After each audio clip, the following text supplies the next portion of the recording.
Hello guys, எல்லாரும் எப்படி இருக்கீங்க? நல்லா இருப்பீங்க நம்புகிறேன். இன்றைக்கி நம்ம கையில் வந்து பார்த்திங்கன்னா அப்பாச்சியோட RTR 200 ஒரு 2026 உடைய ஒரு 2.0 வெர்ஷன் சொல்லிட்டு இந்த வெர்ஷன் வந்து நேம் பண்ணியிருக்காங்க. எஸ், நீங்கள் டிவிஎஸோட வெப்சைட்டில் நீங்கள் போய் பார்த்தீங்கன்னா கூட உங்களுக்கு அந்த ஃபஸ்ட்டு வெர்ஷனுமே அவைலபிளாக இருக்குது, 2.0 வெர்ஷனுமே அவைலபிளாக இருக்குது. இன்னும் அந்த ஃபஸ்ட்டு இது வந்து பார்த்திங்கன்னா ப்ரொடக்ஷனில் இருந்துட்டு தான் இருக்குது. ஓகேவா? ஸோ உங்களுக்கு வந்து 2 வெர்ஷன் ஆஃப் அப்பாச்சி 200 உங்களுக்கு கிடைக்கும். அந்த செகண்ட் வெர்ஷன் பார்க்கும்போது நீங்கள் இந்த ஹெட்லைட் சேஞ்ச் பண்ணப்பட்ட இந்த ப்ரொஜெக்டர் லேம்ப்ஸ் இருக்கக்கூடிய மாடல். இதுக்கு முன்னாடி இந்த ப்ரீவியஸ் ஜென்ரேஷனுமே இப்போ வந்து பார்த்திங்கன்னா அவைலபிளாக தான் இருக்குது. சேம் 160க்கும் அதே மாதிரி தான் ஃபஸ்ட் வெர்ஷன் ப்ளஸ் 2.0 சொல்லிட்டு 2 வெர்ஷன் வந்து விட்டுருக்காங்க. இந்த அப்பாச்சி 200 ஒரு 2026 நீங்கள் ஒரு 100-200 சிசி பைக்கை நீங்கள் வந்து பார்த்துட்ருக்கீங்கன்னா உங்களுக்கு இந்த வண்டி வந்து கரெக்டாக இருக்குமா அப்படிங்கிறது தான் இந்த ரிவ்யூவில் நம்ம வந்து பார்க்க போகிறோம். இதை தொடர்ந்து டெஸ்ட் ரைடுமே வரும். ஸோ வண்டியோடைய ஃபுல் டீட்டெயில்ஸ் தெரிஞ்சுக்கணும் அப்படின்னா இந்த வீடியோவை ஃபுல்லாக பாருங்கள். ஸோ ஃபர்ஸ்ட் ஆஃப் ஆல் இதோடைய லுக்ஸை பற்றி பார்க்கும்போது அந்த ஹெட்லைட்டை தவிர்த்துட்டு நீங்கள் மற்ற எல்லா விஷயங்களுமே ஹெட்லைட்டும் இண்டிகேட்டரையும் மட்டும் விட்டுட்டிங்க அப்படின்னா மற்ற அந்த TFT டிஸ்பிளே ஒன்று இது மூணையுமே நம்ம விட்டுட்டோம் அப்படின்னா வண்டியில் இருக்க எல்லா விஷயங்களுமே இதுக்கு முன்னாடி இருந்த ப்ரீவியஸ் ஜென்ரேஷன் 200லேயே வந்துருச்சு. ஸோ இந்த மாடலில் வந்து பார்த்திங்கன்னா நான் சொன்ன அந்த 3 சேஞ்சஸ் என்னென்னா ஹெட்லைட் சேஞ்ச் பண்ணியிருக்காங்க, அந்த இதுவுமே வந்து ப்ரொஜெக்டர் செட்டப் சேஞ்ச் பண்ணியிருக்காங்க, TFT டிஸ்பிளே வந்து கொடுத்துருக்காங்க. பட் அந்த ஆப்ஷன்ஸ் சேஞ்ச் பண்ணுறதில்ல, அது வந்து ஸ்டாண்டர்டாக இருக்கிறது. அண்டு தேர்டாக வந்து பார்த்திங்க அப்படின்னா அந்த இண்டிகேட்டர்ஸோட டிசைன் சேஞ்ச் பண்ணியிருக்காங்க, எல்இடியில் கொடுத்துருக்காங்க. இதுக்கு முன்னாடி ஹாலஜன் இருந்துட்டு இல்லையா, ஸோ அதை வந்து இப்போ எல்இடிக்கான சேஞ்ச் பண்ணியிருக்காங்க. இந்த upside down forks, dual channel ABS இது எல்லாமே ப்ரீவியஸ் வெர்ஷன்ஸ்லேருந்தே அவைலபிளாக தான் இருக்குது. ஸோ என்ஜினை பற்றி பார்க்கும்போது இந்த என்ஜின் ஒரு 199 சிசிக்கான என்ஜினுங்க. ஸோ பவர் அண்ட் டார்க்னு பார்க்குறப்ப 20.5 BHPயும் உங்களுக்கு வந்துட்டு கரெக்டாக 17.25 Nm டார்க்கும் ப்ரொடியூஸ் பண்ணுது. இதுக்கு முன்னாடி 18 Nm கொடுத்துட்டு இருந்த வண்டி இந்த ஒரு ஜென்ரேஷனில் பவர் அந்த டார்க் ஃபிகர்ஸை பாயிண்டில் கம்மி பண்ணியிருக்காங்க. ஸோ என்ஜினை பற்றி பார்க்கும்போது ஆயில் கூல்டு என்ஜின். ஸோ உங்களுக்கு ஏர் அண்ட் ஆயில் கூல்டு கம்பைண்டாக ஒர்க் ஆகும். 5 ஸ்பீட்கான அதே கியர் பாக்ஸ், ஸ்லிப்பர் கிளச் ஆப்ஷன்ஸோடு வருது. ஸோ இந்த ஆப்ஷன்ஸ் பொறுத்த வரைக்கும் என்ஜினில் இதுக்கு முன்னாடி இருந்த வெர்ஷன்ஸ் தான், அது அப்படியே அவங்க திரும்ப அதே என்ஜின் தான் போயிருக்காங்க. கூலிங் சிஸ்டம் இன்க்ளூடிங் எந்த சேஞ்சஸுமே இல்லை. ஸோ என்ஜின் ஃபிகர்ஸ்னு பார்க்கும்போது இதெல்லாம் எக்ஸாக்டாக அப்படி தான் கொடுத்துருக்காங்க. அப்படியே கலர்ஸில் வந்து பார்க்கும்போது ஒரு சில்வர் கலர் அண்ட் ரெட் கலர்னு புது கலர்ஸை இந்த 2.0க்கு மட்டும் இன்ட்ரடியூஸ் பண்ணியிருக்காங்க. அது இல்லாமல் உங்களுக்கு ஆனிவர்சரி எடிஷன் பிளாக் கலர் வந்து அவைலபிளாக இருக்கும், பிளாக் அண்ட் ரெட் காம்பினேஷனில். பட் இந்த கலர் ஆப்ஷன்ஸ் எனக்கு உண்மையாலுமே ரொம்ப பிடிச்சிருக்கு. இதுலேயும் இந்த ரெட் கலர் இன்னும் சூப்பராக இருக்கும். ஏன்னா இந்த காம்பினேஷன்ஸில் வந்து பார்த்திங்கன்னா ஃப்ரண்ட் வீல் மட்டும் ரெட் அலாய் வீல்ஸ், பின்னாடி வந்து பார்த்திங்கன்னா உங்களுக்கு பிளாக் அலாய் வீல்ஸ் 2 மிக்சிங்காக கொடுத்துருப்பாங்க. பிரேக்ஸ் அண்ட் டயர்ஸ்லாம் பார்க்கும்போது இதில் பிரேக்கோட கேலிபர் சைஸ் எல்லாமே சேம் தாங்க. ஃப்ரண்ட்டில் வந்து 285 mm ஒரு டிஸ்க் பிரேக் பெட்டல்டு, அண்ட் ரியரில் வந்து பார்த்திங்கனாலுமே உங்களுக்கு 240 mm disc brake dual channel ABSோடு வரும்.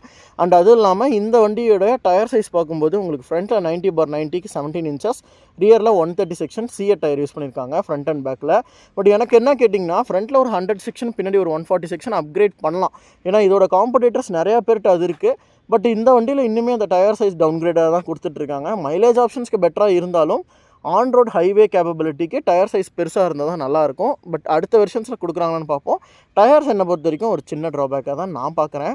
டிவிஎஸோட ஷோவா சஸ்பென்ஷன், ஃப்ரண்ட்டில் அப்சைட் டவுன் ஃபோக்ஸ், ரியரில் இந்த சிங்கிள் மோனோஷாக் கொடுத்துருக்காங்க. சஸ்பென்ஷன் குவாலிட்டி டிராஃபிக் யூஸ்க்கு, ஆன் ரோட் டெய்லி யூஸஸ்க்கு சூப்பராக இருக்குது. லாங் ரைடுக்குமே ஹைவேக்கு கிட்டத்தட்ட போகும்போது நல்லாயிருக்கும். பட் ரொம்ப எக்ஸ்ட்ரீம் ஆஃப் ரோட்ஸில் சஸ்பென்ஷனோட ஹார்ட்னஸ் நீங்கள் ஃபீல் பண்ணலாம். அப்படியே ரியரோட செக்மெண்ட் வந்து பார்த்திங்க அப்படின்னா நான் சொன்ன மாதிரி இண்டிகேட்டர்ஸ் உங்களுக்கு சேஞ்ச் பண்ணியிருக்காங்க. ஹசார்ட்ஸ்க்கான லைட் வந்து கொடுத்துருக்காங்க. பின்னாடி டேஞ்சர் லைட்டில் மாற்றங்கள் இல்லை, அதே டேஞ்சர் லைட் தான் கொடுத்துருக்காங்க. உங்களுக்கு டூயல் பேரல் எக்ஸாஸ்ட் கொடுத்துருக்காங்க.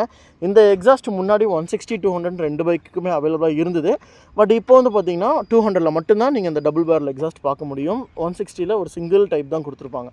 அப்படியே நம்ம பைக்கோடைய லெஃப்ட் சைடுக்கு வந்தீங்க அப்படின்னா உங்களுக்கு வந்துட்டு அந்த சீட்ஸோட குவாலிட்டி ஸ்டில் அதே பேட்டர்ன், அதே ஸ்டெப் அப் சீட் தான், சிங்கிள் சீட் ஆப்ஷன்ஸ் கிடையாது. இந்த சீட்டோட குவாலிட்டி ரைடருக்கு நல்லா தான் இருக்கும். பட் பில்லியனுக்கு கொஞ்சம் ஹார்டராக ஃபீல் ஆகும். ஏன்னா குஷன்ஸ் வந்து அந்தளவுக்கு சாஃப்டாக இருக்காது, மீடியமாக தான் இருக்கும். டேங்கோட கெப்பாசிட்டின்னு பார்க்கும்போது 12 லிட்டர்ஸ்க்கான கெப்பாசிட்டி தான். 160லையும் 12 லிட்டர்ஸ் தான், 200லையும் 12 லிட்டர்ஸ் தான். ஸோ டேங்க் சைஸ் வந்து 12 லிட்டரு. அப்படியே நம்ம இந்த கன்சோல் டைப் பார்த்திங்க அப்படின்னா இந்த கன்சோலை சேஞ்ச் பண்ணுறதுக்கான மாடியூல் பட்டன்ஸ் நீங்கள் எங்கேயுமே பார்க்க முடியாது. ஜஸ்ட் மோடை வந்து நீங்கள் சேஞ்ச் பண்ணிக்க முடியும் மோட் பட்டன் மூலிமா. அதுக்கப்புறம் இன்ஃபோ பட்டன், அந்த ப்ளூடூத் கனெக்டிங்க்கு நீங்கள் பட்டன் யூஸ் பண்ணிக்கலாம். மற்றபடி எல்லாமே ஸ்டாண்டர்டாக இருக்கக்கூடியதுங்க. உங்களுக்கு இதில் வந்து பார்த்திங்கன்னா 3 விதமான மோட்ஸ் வரும். ரெயின், அர்பன் மோடுன்னு சொல்லிட்டு ஸ்போர்ட்டுங்கிறது 3 மோடு வந்துடும். Side stand cut off system வந்துடும். இது ஒரு TFT டிஸ்பிளே. ஸோ உங்களுக்கு மேக்ஸிமம் ஆஃப் விஷயங்கள், டிஸ்டன்ஸ் டு எம்டி, ஓடோ இது எல்லாத்தையுமே நீங்கள் இதிலே பார்த்துக்க முடியும். அண்ட் நீங்கள் மோடையுமே ஸ்விட்ச் பண்ணிக்க முடியும். அர்பன், ஸ்போர்ட்ஸ், ஸோ இந்த மாதிரி நீங்கள் வந்து சேஞ்ச் பண்ணிக்க முடியும். ரன்னிங்கிலே சேஞ்ச் பண்ணலாம், அது ஒரு விஷயம். இந்த வண்டியில் ட்ராக்ஷன் கண்ட்ரோலுமே இருக்குது. பின்னாடி வந்து ஏபிஎஸ் கொடுத்துருக்கனால அந்த ரிங்ஸ்லேயே உங்களுக்கு வந்து ட்ராக்ஷன் கண்ட்ரோல் அந்த ஒரு ஆப்ஷன்ஸுமே இருக்கும். ஸோ ஓரளவுக்கு நல்ல விஷயங்கள் நிறையா பண்ணியிருப்பாங்க. அண்ட் லிவர்ஸ்லாம் பார்க்கும்போது இதில் வந்து அட்ஜஸ்டபிளுக்கான அந்த லிவர் டைப் வந்து கொடுத்துருப்பாங்க. ஸோ அட்ஜஸ்டபிள் லிவர் டைப்ஸ்னால் உங்களுக்கு வந்துட்டு 3 ஸ்டெப் அட்ஜஸ்டபிள், இந்த சைடும் சரி அதே மாதிரி ரைடர் சைடும் சரி உங்களுக்கு வந்து 3 ஸ்டெப் அட்ஜஸ்டபிள் கொடுத்துருப்பாங்க. உங்கள் கை சைஸ்க்கு ஏற்ற மாதிரி நீங்கள் இதை வந்து அட்ஜஸ்ட் பண்ணிக்க முடியும். நெக்ஸ்ட்டு சுவிட்சஸோட குவாலிட்டிஸ்ன்னு பார்க்கும்போது அப்படியே வண்டி ஆன் பண்ணியும் காட்டுறேன். அந்த பழைய சுவிட்சோட செட்டப் தான். ஹெட்லைட்டுக்கு தனியாக ஆன் ஆஃப் பட்டன் வந்து கொடுத்துருக்காங்க. ஸ்டார்ட் பண்ணி பார்ப்போம்.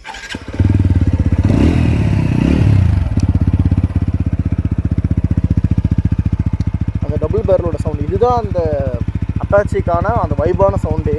நல்ல ஒரு குடு குடு குடு குடுன்னு ஒரு சவுண்டு வந்து கிடைக்கும்.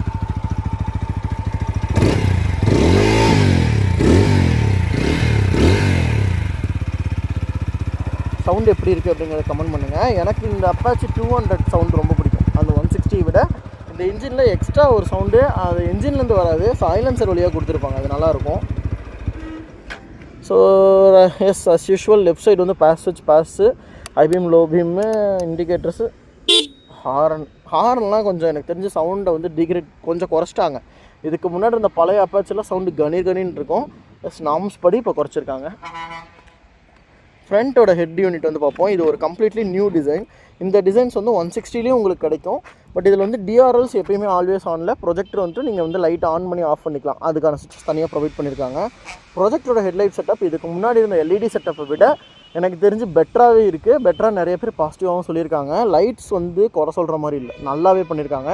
அந்த ஹெட் டிசைனுமே ஒரு டிரான்ஸ்ஃபார்மர்ஸ் டிசைன் கொடுத்துருக்கிறது எனக்கு ரொம்ப பிடிச்சிருக்கு பார்க்கும்போது.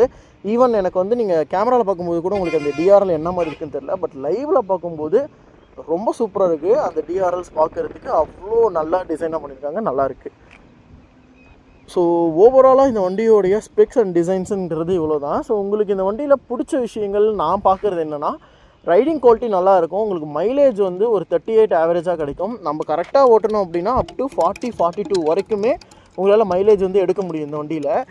அது ஒரு பெரிய பாசிட்டிவ் பாயிண்ட். நீங்கள் டூரிங் பண்ண முடியும், அதே மாதிரி ஷார்ட் யூஸ் பண்ண முடியும், லோக்கல் யூஸ் பண்ண முடியும், இது எல்லாமே நம்மளால் பண்ணிக்க முடியும். ஒரு all round bike, city use plus highway plus touring, இது மூணையுமே சேர்த்து வச்சு பண்ணுற மாதிரி தான் இந்த பைக் வந்து கொடுத்துருப்பாங்க. ஏன்னா அவ்வளோ நல்ல என்ஜினுமே இந்த என்ஜின் வந்துட்டு எனக்கு தெரிஞ்ச ஒரு ஆல்மோஸ்ட் ஒரு 8-7 வருஷம் ஆயிடுச்சுன்னு நினைக்கிறேன் ரிலீஸ் ஆகி. ஏன்னா அவ்வளோ பழைய என்ஜின் தான் 200 பொறுத்த வரைக்கும். அதில் இன்னும் மாற்றம் பண்ணாமல் அந்த அதே என்ஜின் அப்படியே ரிப்பீட்டேட்டிவாக கொடுத்துட்ருக்கிறது நல்லா இருக்குது. 160 ரிவ்யூ பார்த்துருப்பீங்க. ஸோ 200 ரொம்ப நாள் ஆயிடுச்சு. ஏன்னா அந்த பைக் அவைலபிளாக ரொம்ப அந்த 2.0 கிடைக்கிறது கொஞ்சம் கஷ்டமாக இருக்குது. நிறைய பேர் டெலிவரியுமே எடுத்திருப்பீங்க. ஸோ நீங்கள் எடுத்தவங்க இந்த வண்டி எப்படி இருக்குது, உங்களுக்கு மைலேஜ் என்ன கிடைக்குன்னு சொல்லுங்கள். ஈவன் பழைய வெர்ஷனோட புது வெர்ஷன் வந்து மைலேஜ் கொஞ்சம் பெட்டராக கிடைக்கிறதா நான் கேள்விப்பட்டேன். ஸோ 40 வந்து ஆவரேஜாக நிறைய பேருக்கு கிடைக்குது.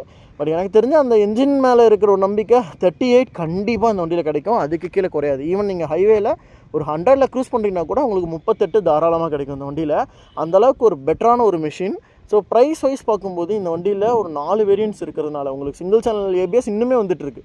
ஸோ ஒரு 4 வேரியன்ட்ஸ் இருக்குது. எக்ஸாக்டாக இந்த 2.0 வெர்ஷனோட ப்ரைஸ் ஆன் ரோட் பார்த்தீங்கன்னா 1,84,000 ருபீஸ் வருதுங்க. ஸோ இது வந்து ஒரு 1.25 லட்சம் செக்மெண்ட்ஸில் தான் இதை வந்து லான்ச் பண்ணுறாங்க. இதை விட ஒரு 5,000 6,000 வந்து உங்களுக்கு நார்மல் வெர்ஷன் வரும். ஸோ அவ்வளோதான் டிஃப்ரென்ஸு.